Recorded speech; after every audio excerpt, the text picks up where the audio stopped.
Welcome to Load the Box. It has been a while. The last time that we talked, the Twins were still in the playoffs. The Vikings were preparing to play the Chiefs. Justin Jefferson was still on the team. And we were only 1-3. Now we are 2-4. We just beat the Bears in a game that I don't even know if it mattered much. I joked after the game that the NFL was considering whether or not to actually grant the Vikings a victory for their putrid performance. But nonetheless, it shows up in the win column. They're 2 out of 6, and they now play the best team in football on Monday night. Jordan, how are you doing? Allegedly the best team in football just lost to PJ Walker, which means, and this is my conspiracy. I'm doing good, by the way. I was sick, so I always have to give my excuses as to why shows didn't happen, and it was last week we took the week off, and it was the Twins. Well, we were going to do one show on Thursday night because of the Twins and their playoffs, and I was very supportive of that, and I was all about it. And then I woke up on Thursday with a 103 Fahrenheit fever, and I was like, and Will texted me and said hey man, normal time tonight, and I was like, oh no, I forgot, I'm dead, I'm in the ground right now, you missed my funeral. This isn't good. And so we didn't do a show because I wasn't gonna do a show sick on Friday, and on a Friday because nobody watches shows if they come out on Saturdays. You guys have better things to do. I understand that we are just what fills your time as you sit in your cubicle at your desk job, but I just wanted to say my conspiracy theory, not even a conspiracy theory, but my plan to beat San Francisco, stout Jordan Ta'amu. He was on the team during training camp for a little bit. I don't even think he's on the practice squad now. Find him, sign him, get him on the roster. The Niners cannot beat XFL quarterbacks as long as that XFL quarterback has the league's actual best defense playing behind them, making Brock Purdy look like Mr. Irrelevant. That was a crazy game. I don't know if you caught any of it or a lot of it, but I caught the end of it because over here in Minnesota, they shifted from the Vikings game to the Niners game as soon as the Vikings game ended. So I caught the last 5 minutes of the Browns Niners. Weird ending. yeah. Some of the worst clock management I've seen on both sides of the ball by both teams. And then a weird wonky chip shot field goal missed by a third round draft pick kicker, allegedly, the second coming at kicker, and he shanked it wide right. So it was a weird weird ending to a game. I think Brock Purdy had about as many passing yards on the last drive of the game as he did the entire game before that. Yeah, he did. So and it was also, strange. not to change the subject, we'll talk about the Vikings at some point tonight. We'll both, we're wearing our Vikings themed hat. Oh, I'm wearing a Vikings themed hat. You're wearing an actual Vikings hat. The Eagles lost to the Jets. Yeah, I think Jalen that Hurts, as well. slowly but surely, the loss to the Eagles in my mind is what? Really? And the Eagles only have one loss. It's not like the, dog duty They're franchise. not a bad team. But, really, man, we just needed one. We just needed one, and the season was saved, and instead we're going to be 2-5. But, yeah, we'll kind of address that. We're going to do something a little different tonight. We're going to kind of do, because we did miss last week, so we didn't talk about the Chiefs game, and then we didn't do a show earlier this week to talk about the post-Chicago, and we didn't do a pre-Chicago, so we've missed some time here. We're going to kind of do a, where do we think this team is? And obviously, they're 2-4, and they're a game out of the wild card, or 2 games out of the wild card, whatever you would have. But more specifically, they play San Francisco, and then the schedule lightens up, and then, you're in the schedule with Detroit, Cincinnati, Detroit, or whatever that brutal stretch is at the end of the season. So we're not going to go game by game. We're not going to talk about playoffs. We're just going to talk about if this team can be good in stretches this season, what we think this team is going to do, I think, is kind of the vibe. So, Will, I'll pass it to you. I'll let you kick it off. No Justin Jefferson for a minimum of 3 more games. The defense, no Marcus Davenport. He's now on injured reserve. Special teams does get Kene Wongwu back. That's, I guess, good, but probably not enough. Where do you think the team sits right now? Good team, bad team, middle of the pack. Where's the draft spot gonna be? Yeah, it's I mean, right now they do not look like a good team. Watching that game against the Bears, and now, like, insert big caveat because every game at Soldier Field is weird, and every game at Soldier Field is hard to win. Even last year, the 13-4 team, they I guess the game at Soldier Field was a Week 18 doesn't matter game, but even the game at US Bank Stadium against the Bears last year was tight. The Bears always play them tight. It's just kind of the way it is. But watching that game on Sunday gave me no confidence that this team is good or will be good. I think the thing that I noted down too was I will believe that this team can play a clean, crisp game when I see it, and until then, I do not believe that they can. Um, yes, they only had the one turnover and they took the ball away 3 times, but what is the offense that they took the ball away from? It's nothing special, with or without Justin Fields. And on the offensive side of the ball, yes, they only turned it over the one time, but there was that weird Cousins backward pass fumble thing that should have been a turnover. There was just like too many 3-and-outs. I can't even remember how it was. I think this the second half they had like one drive that lasted more than 3 plays or something. It was just pathetic. And um I don't know. It's just this team has not given me any sort of hope that they are actually a good team, which is so strange to me. Because last year, yes, despite all the like, wow, crazy, weird, come from behind wins, there were a lot of things that you could point to and say, like, at least offensively and special teams wise, like this is a good team. They're not great because their defense was terrible, but this is a good team. This team is even the 2 games that their defense have played well. It's the Panthers and the Bears. I'm not gonna write home about either of those, and so I can't, in good confidence, say that this team is going places this year. You know, I think if we get into draft pick position, then we start talking about playoffs and stuff, and I'm not quite ready to project that because, like you said, even like that section in the middle. There's a not so insane world where they come out of that with a winning record at the end of it. And it's just weird, but it's not completely out of the realm of possibility.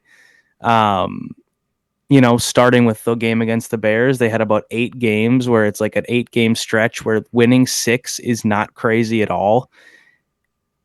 And so they could wind up out of this at 7-6 and be staring at, owning their playoff destiny with no matter how clean or unclean they play the next 2 months. So it's weird. I'm not thrilled about the team, but here we are. How about you? How do you feel about all this? I was thinking about this earlier today, and I said, Jordan Hawthorne, you're not dumb enough to say this into a microphone that your family watches, and I'm gonna catch flack when I go to my dad's house on Monday night. If I go over there on Monday night, I'm an adult now, so I have to work in the morning. So the next time I see my dad, I'm going to catch flack for saying what I'm about to say. But if the offense is this reliant on one guy being healthy, like if you're not like the Bears have the worst defense in the NFL. It's like maybe not the worst, but like a bottom 3 unit in the NFL. If the offense looks that bad against Chicago, and if they don't show like marked improvement against San Francisco and then Green Bay, and then I think Atlanta is after Green Bay. If they don't show like marked improvement or massive improvement, I'm open to the trade Justin Jefferson conversation. Like I'm very open to it because there's flaws, and I'm not just open to the trade Justin Jefferson conversation. I'm open to the trade Jefferson, let Kirk walk, fire Kevin, fire Kwesi, sell the team. It's not working. The offense was better whenever we had, like, I don't know, 2 good wide receivers. And Jordan Addison's neat, But and it's early in his career. I'm not saying he's never going to be anything special, but at this point, I'm very much like, are we that dependent on Justin Jefferson? So I guess that's my question to the audience and to you. I don't think it's healthy to be that dependent on one guy. It's almost like the Vikings are the Adrian Peterson Vikings, where it's like, oh yeah, well it's okay because Adrian Peterson will do something crazy and we'll score just enough points to win the game and we'll be okay because we have Adrian Peterson. But now it's Justin Jefferson and it's like, okay, it's more fun because it's a passing league and throwing the ball is more exciting than watching Adrian Peterson run the ball 19 times for 5 yards and then one time for 80. But I'm not about being a one-man show on the offensive side of the ball. And I texted you on Sunday, and I was like, Kevin O'Connell should be watching his back because Brian Flores is like standing there, and his defense is balling out. And I didn't think his defense played that badly against Kansas City. I had some heated thoughts, I guess I'll just say, about the refereeing in that game and some of the calls and the ways they went. And the Taylor Swift effect, even though she wasn't there, felt like it was in full swing effect. But I just think that the defense is seemingly carrying this team, and the defense isn't good enough to carry this team to like wins. So I don't know. That's kind of where I'm at. Is I'm really disappointed by Madison, by Addison, KJ, TJ Hawkinson, 100%. I bought his jersey in the offseason, and it's about to go in my fire pit because I'm ready to, like, he's another guy who it's not just JJ, trade JJ, trade TJ, let KJ go. Like, I'm about to just say bone the offense to the ground and full-fledged rebuild.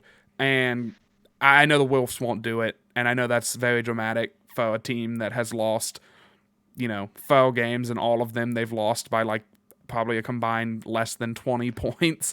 But Yeah. still, the offense did not look good against Chicago, and I was expecting a fireworks show with or without Justin Jefferson. So kind of frustrated in the Hawthorne house this week.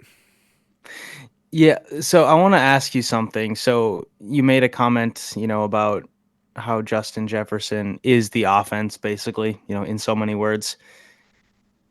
And as a caveat, right now, where it stands, you're right. I am going to wait to exact my judgment on that until after he comes back. I'm gonna give the offense a few games. However, if that is what you believe about this team, why would you trade him? Because you could get so much. Now, the caveat is if you trade him, you also have to get rid of Kwesi. Because I do not and I've said this on the show before, I don't trust Kwesi.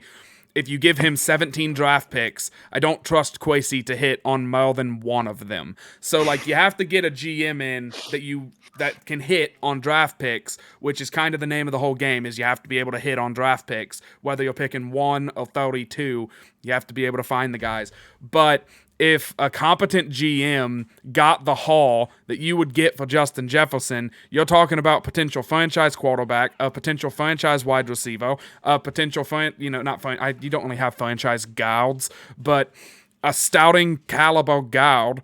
You're talking about you suddenly have a top 3 offensive line in the league. You might have a top 7 quarterback in the league. You just need like a top 12 wide receiver and then like a top 30 wide receiver. Like, you don't have to be crazy stacked at the wide receiver position, but like wide receivers are getting, it's cool to have a really, really good one. And it's cool to say that we have the best wide receiver in football. But Philadelphia has A.J. Brown, and he's like a top 10 receiver in the league. They have Devonta Smith, who's like a good receiver, a really good receiver. But they're not winning games because of this elite passing attack and A.J. Brown goodying all over everybody. They're winning games because they have a really good offensive line and they can push Jalen Hurts 3 yards at will because of how good their O-line is. And I'm just kind of, I don't know. Right now it just feels like the Vikings have one good skill position guy and nothing else on the offensive side of the ball. And so maybe you can get other pieces if you downgrade wide receiver a little bit, but then you upgrade everything else and you're a more rounded team rather than being so dependent on one guy. That's kind of my thought process. I understand that it sounds stupid to say, our offense isn't good without Justin Jefferson. So the answer is trade Justin Jefferson. But you got to get those. You got to Yeah. get good players in the building, and an easy way to do that is first round draft picks. And Justin Jefferson would demand a lot of them if he was to be traded. Yeah, no, and I think your reasoning is reasonable. I think it'd be a very difficult trigger to pull, and you have to get a haul. You can't just be nickel and dimed out of it. Because not only is he a great player, he's proven himself to be a leader, and he works as hard as anybody, and he's a magnetic personality, and the community loves him. You would have to be absolutely certain that what you are getting back is you are winning the trade effectively. Like, you have to be certain that you're winning the trade in terms of a value perspective. Now, whenever you lose a superstar, you kind of lose that immediate trade, but you have to be certain that what you're getting gives you a chance to put yourself up to be successful. And I think you hit on a point, though, that is really interesting, that I think the Vikings, not just Kwesi and Kevin, but the Vikings in the past, handful of years have failed at, is the notion of building your team from the ball out.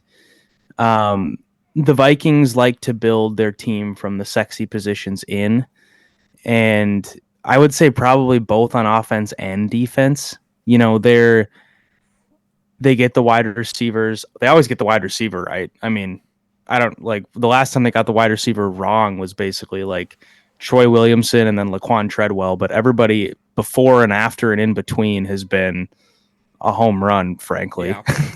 Yeah. um, and so they always get that right. Dalvin Cook was great. Adrian Peterson was unbelievable. Kirk Cousins has been really good. But the offensive line has always been kind of nah, and especially the interior. On the defensive side of the ball, they've had really good safety play.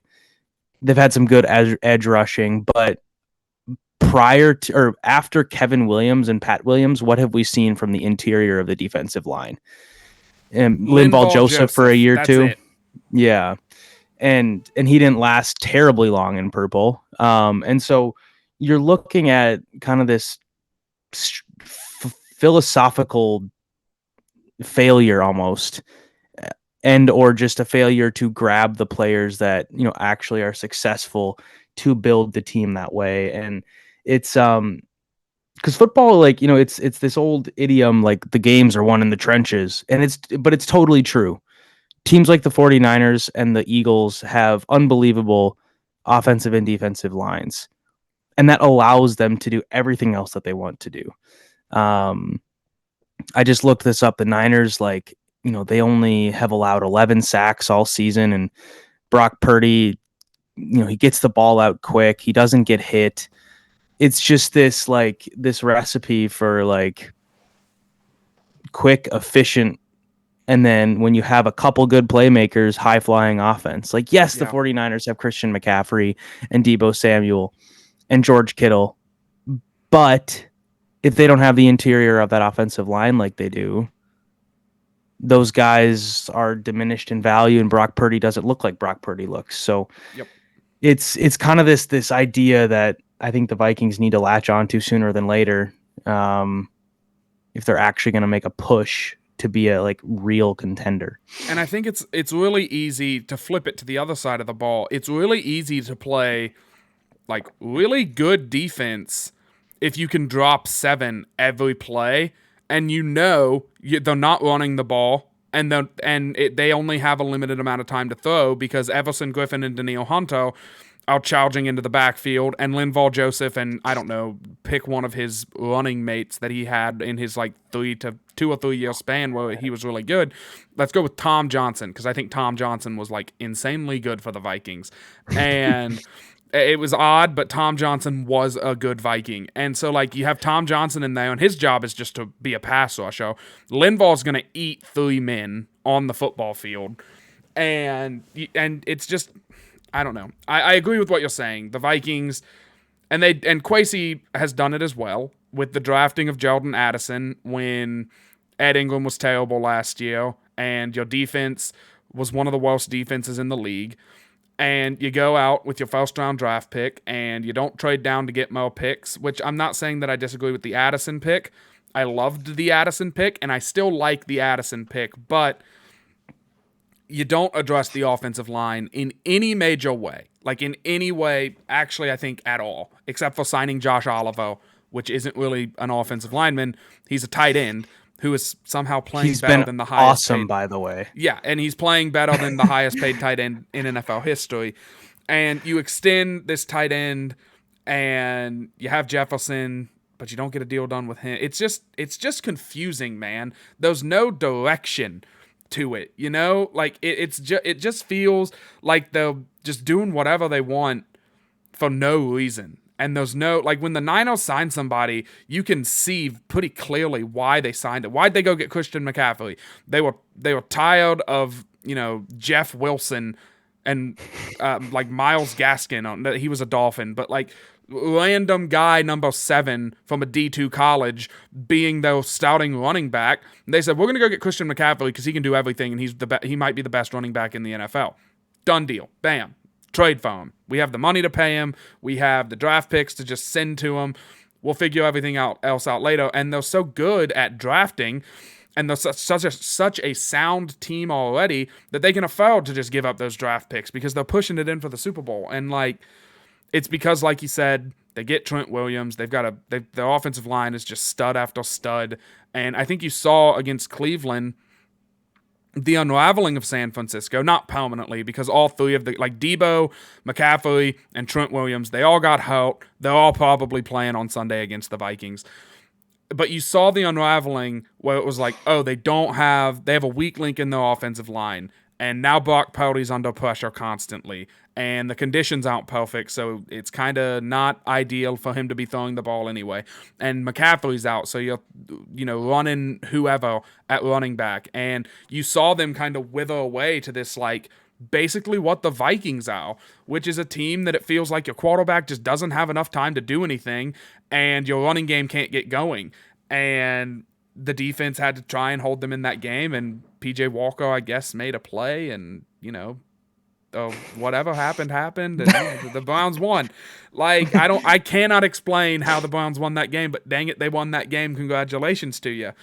And I don't know. I've been saying for years, I'm tired of the Vikings saying, well, if this team loses and this team loses and we win these 2 games, then we can make the playoffs and blah, blah, blah, blah, blah. And I want to be one of those teams that you go into week 1 saying the goal is like 13 wins. Yeah. And if we get anything less than 10, it's a massive failure. And instead, Vikings fans right now are saying, if we get to 9 wins and sneak into the playoffs, that's a successful season. And holy cow, like, we might have something and blah, blah, blah. And it's like, no, it's not the goal. The goal should be long-term success, not sneak into the playoffs so we can get plastered by 50. And I don't know, man. I'm just in a very frustrated position with the team. So I wanna capitalize on that frustrated position and ask a Purple Daily-esque question. I believe our friend and not quite colleague, but Phil Mackey over at Purple Daily, I think he put up a poll asking fans if they'd rather tank and go get Caleb Williams or if they'd rather try and win games and shoot for the playoffs. Where are you at? The front office should as a fan. As a fan, we should, like, Danielle Hunter should be on a different team by now. Cousins said he doesn't want to waive his no trade, so Cousins is playing the year out. Like, I just don't think that you can tank in the NFL. I don't think it works because Kevin O'Connell is not going to go into the locker room and be like, hey, guys, we're winning. You're going to try and win games by 17 points at halftime. We got to slow it down, okay? Like, he's not going to do that. He's coaching, so that way he has good wins under his belt. So that way, if he has a bad season, like, Kevin O'Connell to me gets a pass on this season, not like completely, but like, there's no way you're getting rid of Kevin O'Connell after this year, no matter how bad the year is and how many times we fumble, because he had a 13-win season in his first year and he went to the playoffs and we got a home playoff game, and it wasn't exactly a stacked roster he was dealing with. So as a fan, I want to see I want to see some players traded away at the deadline. I want to see some draft picks acquired. And really, what we need is ammunition because, unfortunately, I don't think with Kirk Cousins and Jefferson coming back at some point, this team is not getting a top 3 draft pick. And it might go like Williams, Penix, Nix. And I would very much like for one of those 3 men to be my quarterback next year. So the Vikings need to get some draft picks as ammunition to move into the top 5, top 3, whatever it is range, so they can get their guy of the future. And right now, I haven't posted a video about it, but I'm just saying, with taking Williams and May, I forgot to say May, by the way. Drake May is going to go second, and then Penix and Nix. But right now, taking them off the board, Williams and May, because they just feel like too blue chip for the Vikings to land. Taking them off, I think Bo Nix has emerged as my guy, and if you told me that 3 years ago, I would have probably assaulted you because I hated honestly. Bo Nix. I was like, this guy's garbage. He's trash. And then I'm watching him against Washington, and he's putting balls like directly in guys' hands on the move, 30 yards down the field.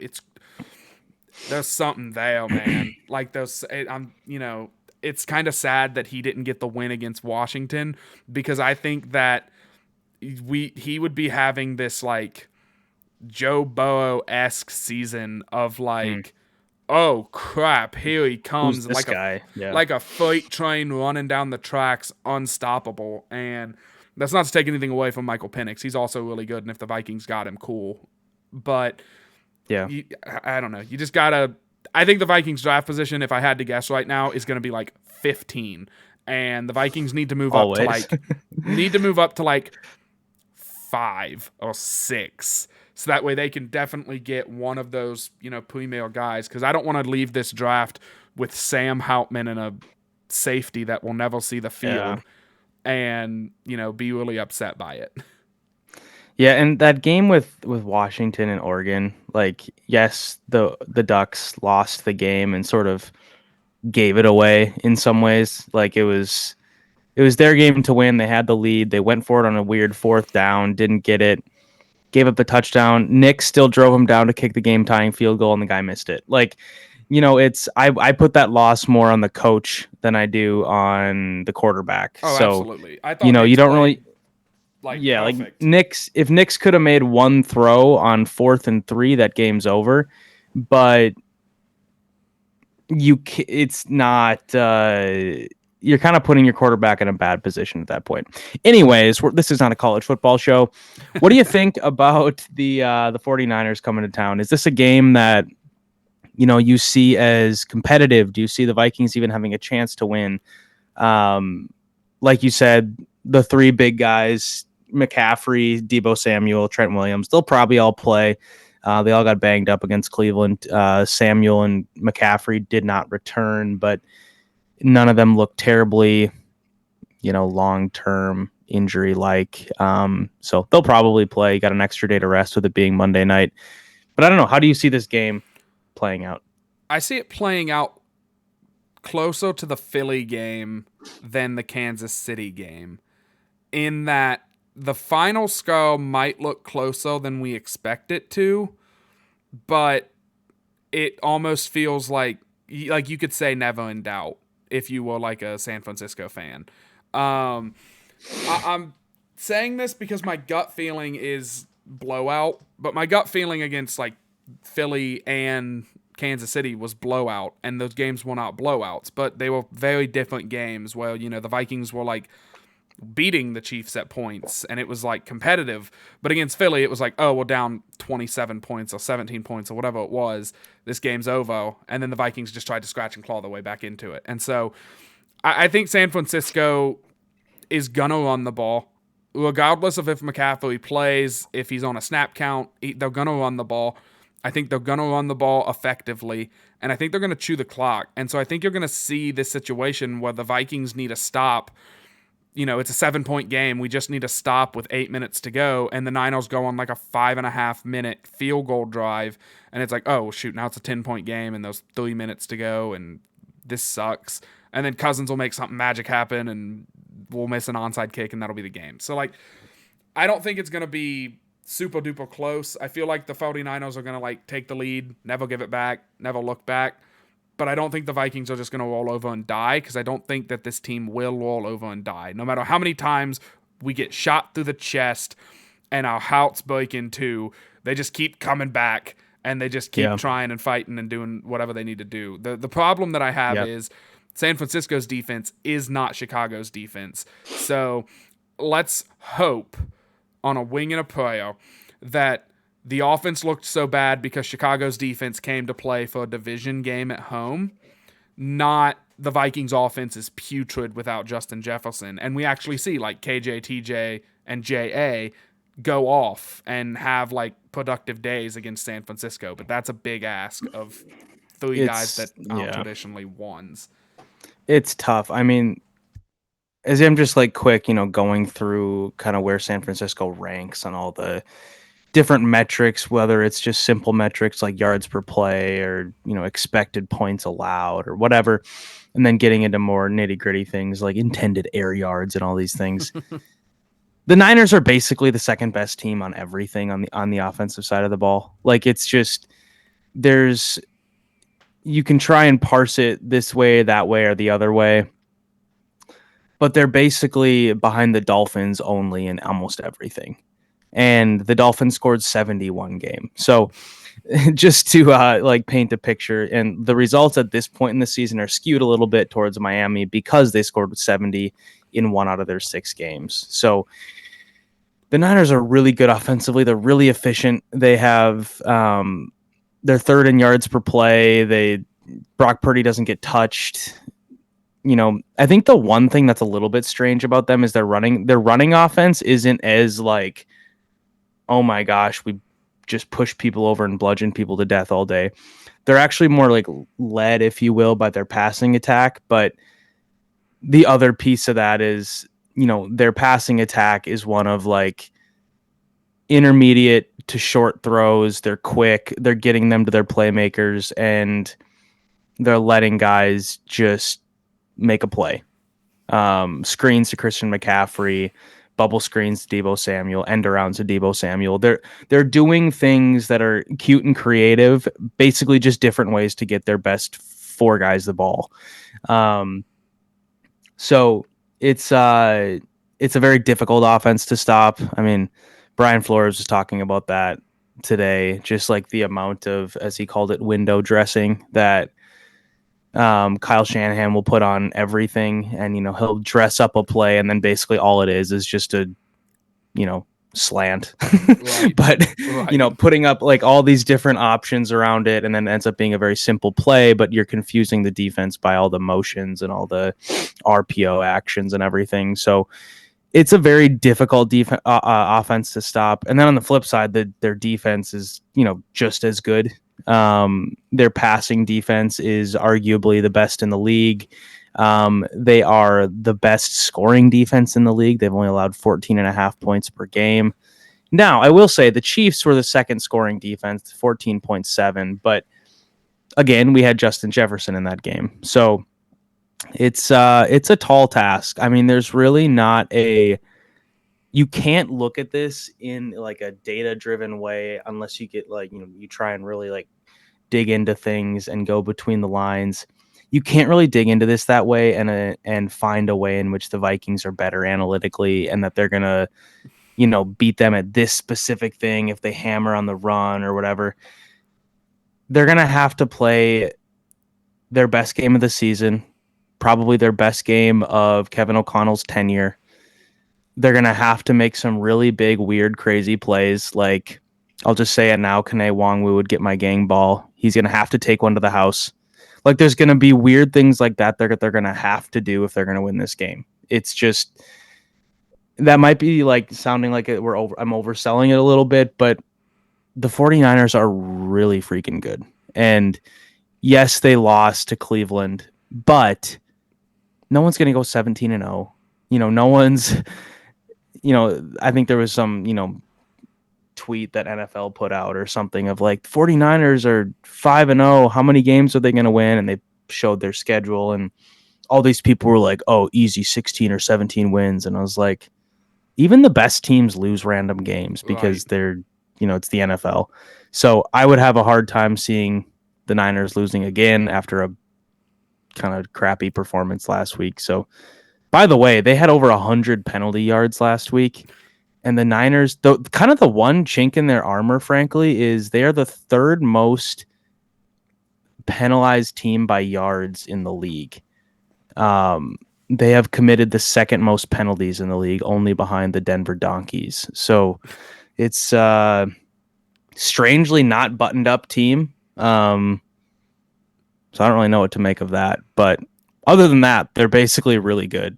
I feel like this show, and I just for saying this, I know like a Philly fan's gonna break through my window and clobber me in the back of the head, but like this sounds like the podcast that a boxing show would do in the 70s when Rocky fought Apollo Creed. It's like, yeah, there's no chance this guy has. I don't know why the NFL's even letting this game go on. Why risk, an injury to an already banged up San Francisco team? The Vikings are terrible and they lose games and they find ways to lose games. They turn it over all the time.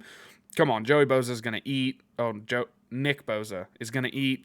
I think it's Nick. Yeah. It is Nick. It is Nick. As soon as I said Joey, I was like, nope, that's the one that plays for the Chargers. The other California team. Yeah.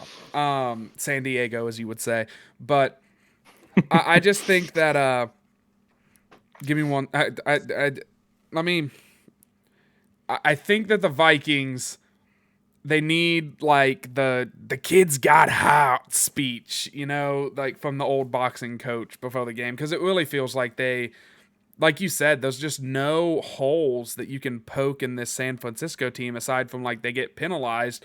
The problem is like, yeah, they commit a holding and then they, put Deebo Samuel in the running back position, and for some reason everyone on the defense is like, they got us, and then Brandon Ayuk skulls an 80-yard touchdown, and it's like, oh, dang it, old Shanahan got us again. And so the Vikings defense definitely has to be like, you have to know what your job is and you have to do your job, and you just have to play like fundamentally sound. You have to understand what your assignment coverage is. If you're in man, you have to just stick to your man and not be fooled by whatever window dressing there's going to be.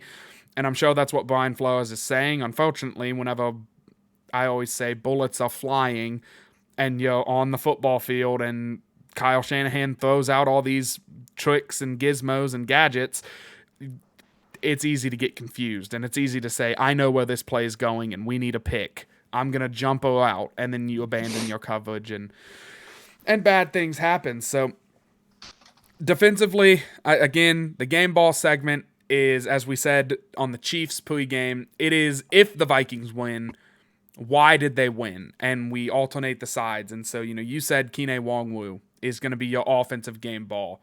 And I always love whenever one of us has a game ball and we go special teams. It's the best because I love special teams game balls. They're the ultimate wild card.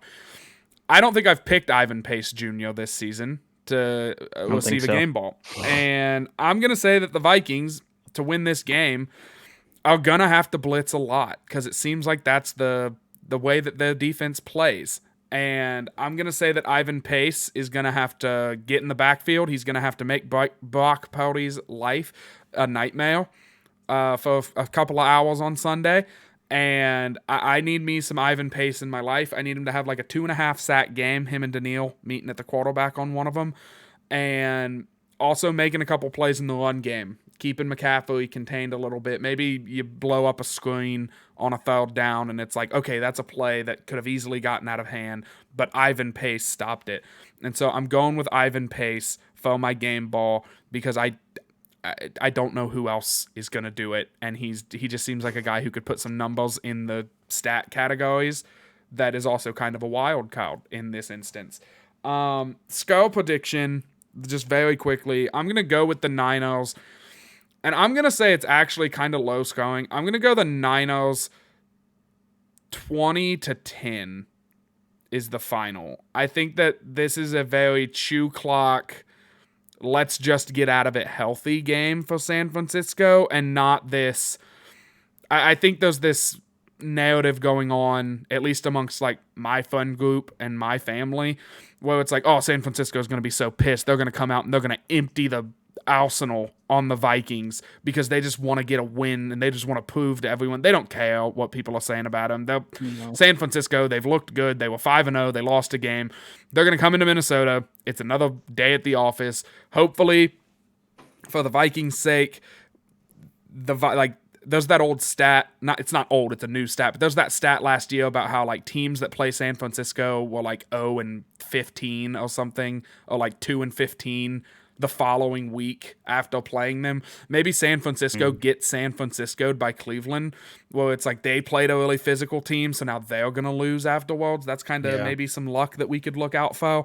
But I don't think San Francisco's coming in here running 17 trick plays and doing like that. My favorite trick play of all time.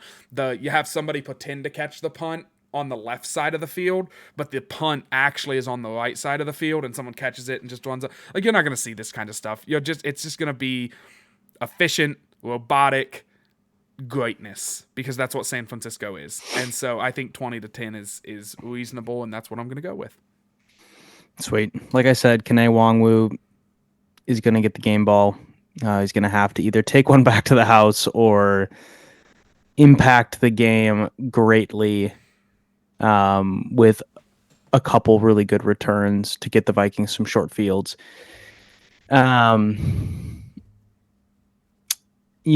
think it's one of those games where, you talked about some of the, maybe the side angles in which the Vikings can, sneak in and take advantage of a banged up team or all these things. And, part of me wants to say, the Vikings are finally going to put it together and they're going to win. Part of me wants to say that because of, they're 0-3 at home. Like, starting 0-4 at home is almost just like unheard of for a team that won the division the year before. And I don't think anybody thinks the Vikings are like a bottom feeder. Even if nobody thinks they're great, nobody thinks that they are, the Detroit Lions of the early 2010s, or whenever they went 0-16 or whatever that was, because they have a competent quarterback, they have one of the best players in the NFL, and Justin Jefferson, etc. But starting 0-4 is just wild. So part of me is like, man, they can't lose 4 straight home games. But it's hard to pick, like I said, a team that has not showed us that they can be a good team yet to beat one of, if not the best team in the NFL. It's really hard to do that with, a clear conscience. So it's going to be competitive. The Vikings play every game competitive. Like, you can say whatever you want about this team and their inability to hang onto the ball, or their, inability to beat teams that they should beat, or whatever. But every game's close. Every game is a 1-score game. Literally every game this season has been a 1-score game. And it's going to be close. This isn't going to be a blowout. This team has good players. They're going to lose 24-20. I think it's going to be a competitive game. But it's going to be one of those things where the San Francisco defense and the San Francisco offense they're just too good. So close game, another heartbreaker. It's just kind of the way the Vikings like to do it.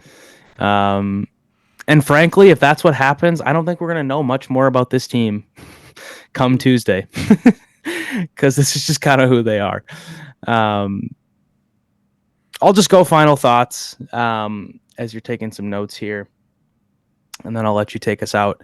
Absolutely. Something to watch in this game is our favorite guy that wears number 66. We talk about him almost every week, and even though he's played about 7 snaps all season, Dalton Reisner very well could start. And this is not because of a demotion. Frankly, the offensive line has been playing decently lately. Alec Lewis just wrote a really good piece on them for The Athletic this last week. The offensive line has actually been playing pretty decently, but Ezra Cleveland left the Bears game injured. It's not clear whether or not he will play on Monday. So we might see a Dalton Reisner start at left guard rather than our hoped for right guard. So that's just something to watch. It could be really interesting and a litmus test as to where he's at. Something that was really interesting, though, that Wes Phillips said today was, when he's, and I'm going to paraphrase here, but he said something along the lines of like, when Dalton is in the game, you just like feel a sense of security and calm. And when he said that, my reaction was like, okay, why isn't he starting? If that's the feeling you have with an offensive lineman in the game, get him in the game. An offensive lineman is supposed to do that. Like that's so I don't know. I was a little bit bewildered by that comment. Maybe it was something that, maybe it's a leading comment as to say that Wes Phillip really likes Dalton Reiser and wants him to start. Who knows? But anyway, pay attention to see if number 66 is starting next to Christian Darrisaw on Monday. That's all I got. All right. I'm not gonna do the math, and I forgot to write it down after last show. The note I was taking was I was figuring up the difference in our scores. I was off by 24 points. I had the Vikings losing to the Chiefs 38-7. So that was my Hail Mary attempt to get back into it. It backfired. You off by 4. You picked a 2-point loss. I can't read my own handwriting. You picked a 2, so you're actually off by 5, but we'll fix that in a minute. What do you have written down? I can't remember what my 33-31. Oh yeah, was the final that you had, and they lost 27-20. Yeah, man, I've got a lot of double-digit mistakes in this thing. You're winning by a lot. Let's go with that. Like you have a lot of like, oh, he missed the skull by single-digit points, and like 1%, like a touchdown or something like that. And I have a lot of like, oh, I picked the Vikings to win by 11, and they lost by 11. And so it's like a 22-point swing. Yeah. And so I've got some catching up to do. Not going to get it all at once. I'm shifting my strategy. Every game is going to be a 10-point game because I think every game is going to be decided by 7 or less from now on. So if I just go with 10, that's my strategy at this point. This team, just like this team will not play a clean game until they prove it. I will always pick them to have a 1-score game until they prove it. I think that's fair. I just need, you can kind of play with the lead, and that's my problem. And so if I stop updating on how much of a blowout it is, it's because I feel that I'm getting within striking range. And then I'll be like, the Lions are going to beat us 100-0, and we'll lose like, 56-0. And I'll be like, I did it, guys. I came back. I won. But right now I am the Vikings and you are the 49ers. You are leading this pick'em in every category. So it is not very close. But yeah, I want to thank you guys for tuning in and listening. I apologize that we took the hiatus last week. I promise it was not, we won't, crying in our purple Kool-Aid. We will not just, so angry that we punched our TVs and we couldn't even talk about the team. I was sick and the Twins were going. And by the way, I love the homo hanky that you now have hanging in your backdrop. I'm just, I'm very happy to be back, and I'm very, very happy that you listened to this show. Next week, it will be back into more of like this game happened, and it's not going to be robotic, but you know what I mean. It's going to be less like this team sucks and doom and gloom and all that kind of stuff, and we should trade JJ, and it's going to be less of that. Yeah. It will get back into more of like a weekly Viking show, but we wanted to do something different for the town. And as I put down on the ticker below, we've returned from I think I put Ango hiatus was what I called it / sick leave. So hopefully everybody stays healthy the rest of the year. Unload the boxes roster. And other than that, just shop unified. Follow the show at LTB Vikings. Please follow Will at Will Bad Lose, and check out the Bad Loser blog, and check out purpleterritory.com or vikingsterritory.com. That's what it's actually called. Purple PTSD is the other website. Vikings Territory and Purple PTSD. They're different websites, but both of them are equally amazing. And other than that, thanks for tuning in. see you Monday night. Not see you Monday night, but go Vikings on Monday night. And I'll leave you, as always, with a skull, y'all.